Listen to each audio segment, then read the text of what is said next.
The Return of Tomorrow is the latest full-length album, I think the 14th full-length album from Orange County area stoner rock band Fu Manchu, and one that's been around since basically the advent of this style. They've been an instrumental in characterizing stoner rock in most ways, and they're not quite as referred to as Kios or other groups, because they started kind of out as more of a punk band, and they worked into something that was closer to sludge early on, in that the very earliest definitions of grungy and demented music, and then they moved on to the stoner music of the time, which was a little bit retro, a little bit 70s, in line with what bands like Trouble and Cathedral were doing.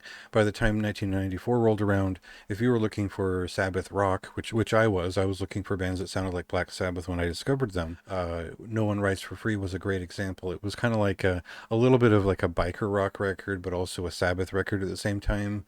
And that's what appealed to me about their offshoot band Nebula several years later. And they put out a string of great energetic records that were embraced by not just the stoner community, whatever that was back in the mid 90s, but also like if you were into skateboarding, you probably heard a Fu Manchu song on a video.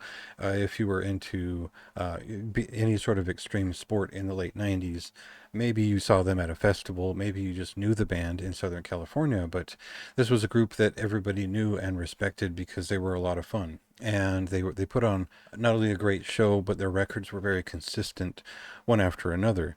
And that kind of changed I think by the late 90s. They put out like 5 great records, and the lineup started to change, and they got on bigger labels. And I wouldn't say anything ever fell apart, but they kind of changed what they did a little bit until they became less frequent with their output. What we have here is one of the several records that have come out after they went independent and put out their own At the Dojo Records imprint.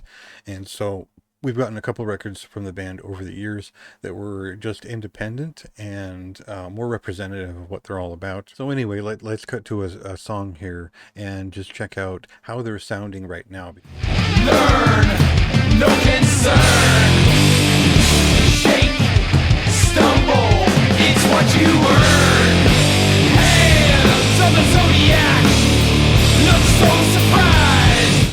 I think as a longtime fan, the first half of this story, this is their first double LP. It's a big 50-minute record, and the first half of it is all about bringing back the Fu Manchu sound. It's everything that they've been and they had been throughout the 90s, wrapped up into a set of like 8 songs or so, and those are all high energy, bluesy. It shows off their mastery of their instruments and their songwriting. It's catchy. It's just catchy rock music, and I think that their punkish side is there, their doomed side is there. This is a little bit of a darker record in terms of some of its subject matter, but they never outright get to the point. It's more inferring things through what they have to say, and it's still, you might even miss the point of some of these lyrics if you just pass through and enjoy yourself, and there's nothing wrong with that. I really appreciate the production values on their last 2 records. I think this is the biggest and most polished one to date, but the second half of the record kind of changes that tone a little bit. It eases up, it gets a little bit more tuneful. The pace isn't quite as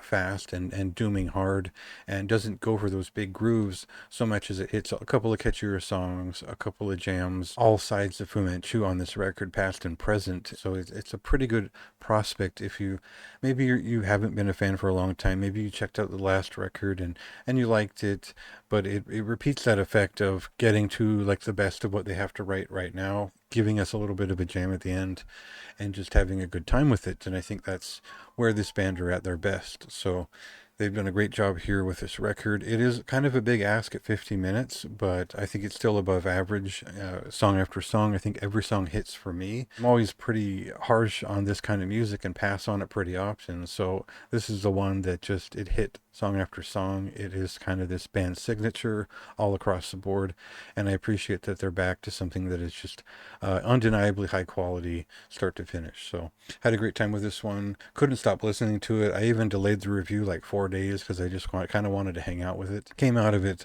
really enjoying it. So above average record, that's a high recommendation for me. Released on June 14th, so go check it out now.